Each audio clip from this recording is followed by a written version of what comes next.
lebih jauh lagi ku rindu Kau Tuhan, lebih dari segala yang ada, lebih dalam lagi ku cinta Kau Yesus, ku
katakan satu kali lagi haleluya.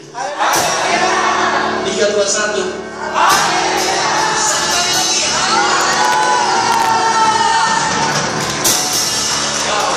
Silakan dulu bapak-bapak ibu-ibu.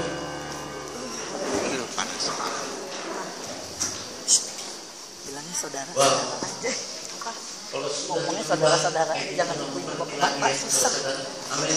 Saudara-saudara. Kita tahu kalau kita menyembah Bapa di dalam surga, Dia bertahan di atas bumi. Jangan ibu bapak saudara-saudara. Saudara-saudara dalam kasih dalam Dia yang bertahan di atas bumi. Jangan apa-apa ya. Orang-orang Israel. Amin. Kita adalah orang-orang Israel. Amin. Amin. Orang-orang yang terpilih. Amin. Amin. Puji Tuhan. Sebelum saya melanjutkan, saya mau mengenalkan diri saya. Nama saya Teddy Le. Saya datang dari Belanda dan saya adalah juga, puji Tuhan, bahwa Tuhan membawa saya ke Belanda. Rupa-rupanya Tuhan mau menjadikan saya seorang gembala, saudara. Dulunya saya seorang pendekar, sekarang jadi pendeta, saudara. Puji Tuhan, berikan kemuliaan kepada Tuhan. Amin.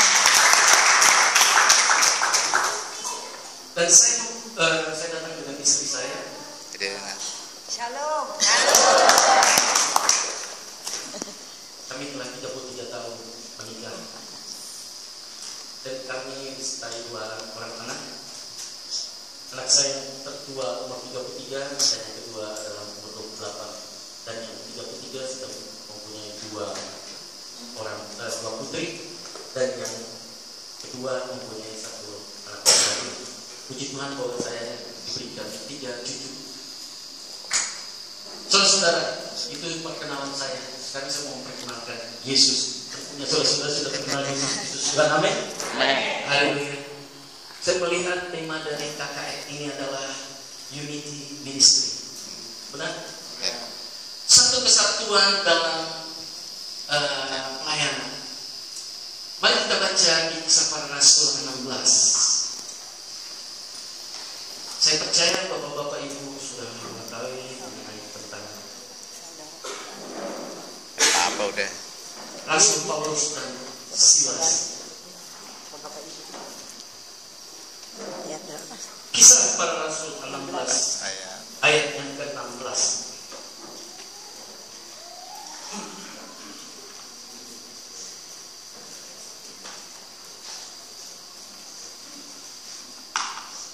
Yang sudah dapat katakan amin. Amin.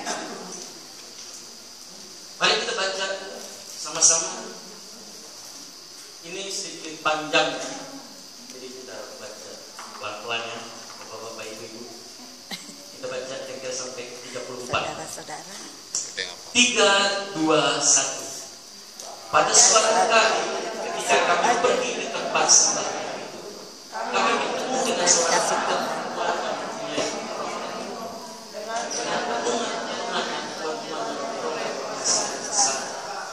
yang mengikuti Paulus dan kami berkata, orang-orang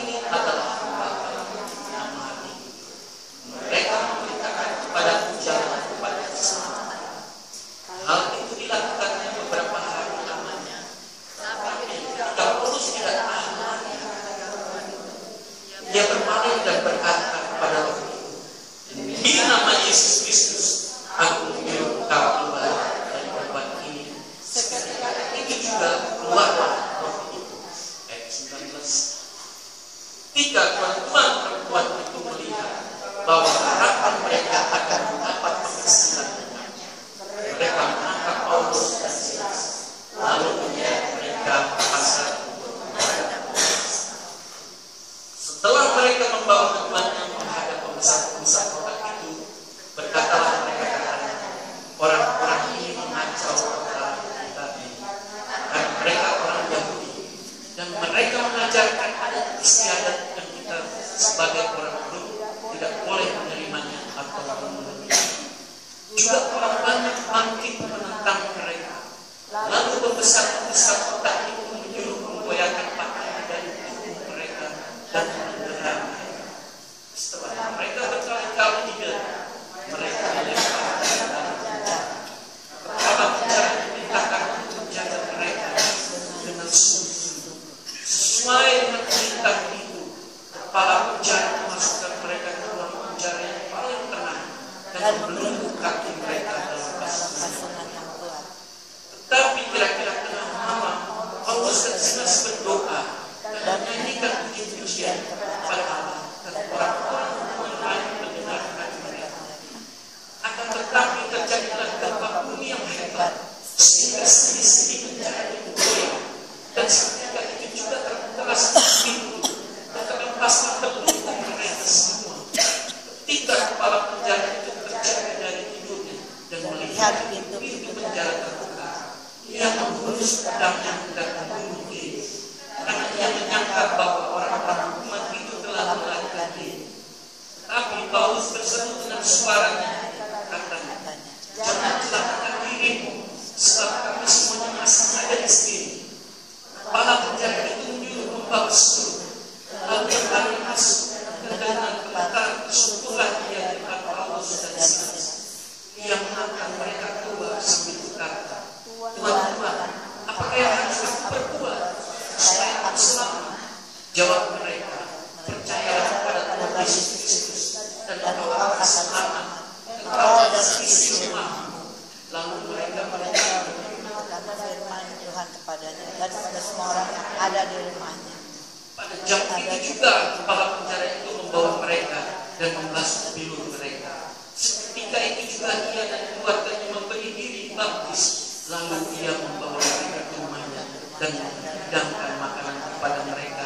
Dan ia sangat bergembira bahwa ia dan seistri rumahnya telah menjadi percaya kepada Allah. Berikan kemuliaan kepada Tuhan. Haleluya. Kalau kita baca mengenai perihal di sini, bahwa Paulus dan Silas bekerja sama, amin, melakukan firman Tuhan. Pada waktu itu ada seorang ibu yang mempunyai roh tenung. Dan pada waktu itu Paulus merasakan dia diikuti dan dia tidak senang, dan itu dia katakan dalam nama Yesus Kristus, roh itu keluar, amin. Karena nama Tuhan Yesus yang berkuasa atas segalanya, amin. Pertama-tama saudara-saudara telah menerima Yesus Kristus Tuhan, sudah dibaptis, amin. Berarti saudara-saudara sudah ada kuasa di dalam nama Yesus, amin. Bahwa Roh Kudus juga sudah ada di dalam hati saudara, amin. Paulus dan Silas waktu itu dia berdua berjalan melakukan kebenaran-kebenaran Tuhan, dan pada waktu dia mengusir roh tenung itu, bahkan pengusaha-pengusaha di sana tidak suka, saudara. Pernah nggak ngalamin juga, saudara, bahwa pengusaha-pengusaha itu akhirnya marah kepada kita pada waktu kita melakukan menciptakan kebenaran Tuhan? Benar? Karena pengusaha itu sudah tidak laku lagi, saudara. Karena dia mengharapkan sesuatu, mengharapkan kepada roh tenung itu. Benar? Pada waktu itu pengusaha-pengusaha itu membawa Paulus dan Silas ke pasar dan diadili. Pada waktu diadili, saudara-saudara, ada satu tekanan terhadap Paulus dan Silas. Benar? Padahal dia ada kuasa, tetapi kenapa dia diadili? Tetapi dalam kesatuan Paulus dan Silas, dia tidak berbicara apa-apa, dia hanya mengikuti. Karena apa? Karena dia tahu yang dibicarakan kekuatan Paulus dan Silas. Kadang-kadang kita juga mesti sedikit tutup mulut juga ya, bapak-bapak, ibu-ibu. Kalau kita sudah dicaci maki sama orang-orang luar di sana, mungkin kita mesti berdoa lagi bersama-sama kesatuan itu ya. Jadi saya melihat di sini begitu dahsyatnya Paulus dan Silas bisa mengusir roh tenung itu, tetapi malah dia ditangkap, saudara. Waktu dia ditangkap, tidak masukkan di dalam penjara, dia tidak mengeluh kepada Tuhan kita. Tetapi kadang-kadang kita, saya nih saudara-saudara, kadang-kadang saya ngeluh dulu. Waktu saya baru 3 tahun, 4 tahun bertobat, kadang-kadang saya ngeluh, kok saya udah dapat kuasa dari Tuhan, tetapi kok nggak ada nih kuasanya di mana? Ternyata saudara-saudara, saya waktu berdoa sih dikasih lihat kepada Tuhan bahwa Yesaya 59 ayat 1 dan 2. Mari kita bisa baca saudara-saudara.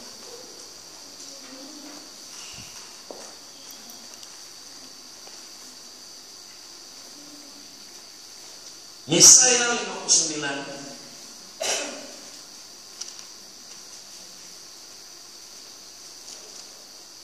ayatnya yang ke-1 dan ke-2.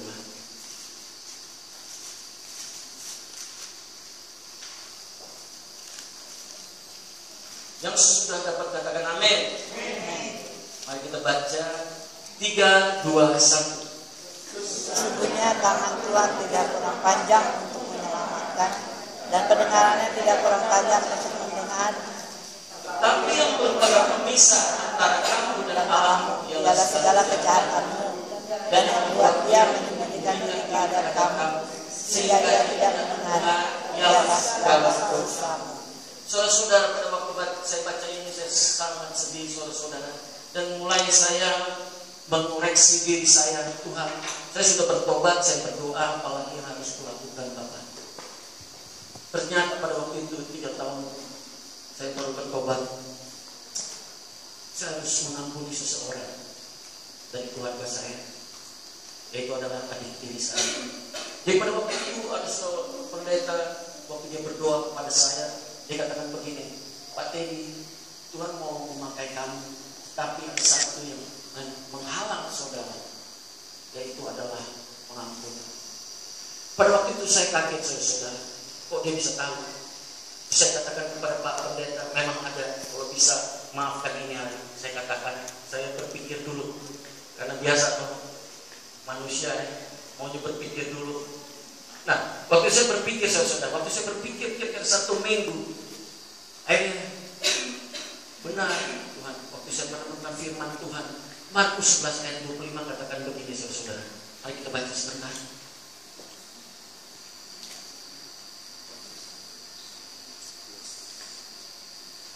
Markus 11 ayat ke-25.